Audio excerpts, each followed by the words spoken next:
Ce mardi 18 juin à Courbevoie, 3 jeunes garçons mineurs ont été mis en examen pour viol en réunion. Injures et violences à caractère antisémite sur une jeune fille de 12 ans. Ce drame sordide a soulevé l'émoi et l'indignation de l'ensemble de la classe politique. Le président de la République a aussitôt chargé la ministre de l'Éducation nationale Nicole Belloubet d'organiser, dans toutes les écoles du pays, un temps d'échange autour de la lutte contre le racisme et l'antisémitisme. Les actes qui ont trait auraient triplé au premier semestre par rapport à l'année 2023, selon les chiffres du gouvernement.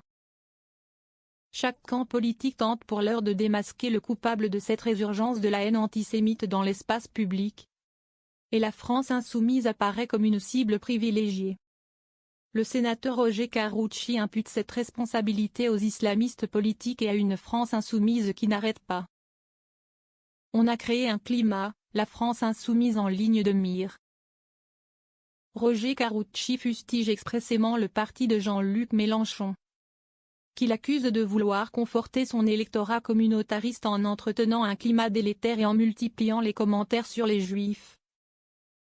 Sous couvert d'attaquer Israël, le sénateur, président du groupe France-Israël au Sénat, souligne clairement l'ambiguïté de la position de la France insoumise dans sa condamnation de l'organisation criminelle du Hamas, qui a perpétré plusieurs attentats terroristes sur le territoire israélien, le 7 octobre 2023. Les cadres du parti soutiennent la cause du peuple palestinien et dénoncent les opérations militaires israéliennes en cours dans la bande de Gaza.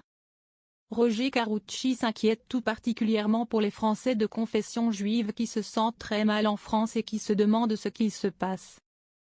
Le juridisme a des limites, celle de la réalité, la justice dans le viseur. Le sénateur plaide également en faveur d'une consolidation de l'appareil répressif. Interrogé sur la législation en vigueur et ses insuffisances, il affirme sans détour, il faut la durcir. Il faut que les tribunaux ne soient plus constamment en train de se demander si l'expression exacte est totalement antisémite, au point près, à la virgule près. Soutient-il. Le 7 mars 2024, une proposition de loi visant à renforcer la réponse pénale en matière de racisme et d'antisémitisme, portée par le groupe Renaissance, avait été examinée par l'Assemblée nationale. Concernant la manifestation prévue à Courbevoie ce vendredi 21 juin, le sénateur retient un message simple, halte à l'antisémitisme. Églantine Mougin.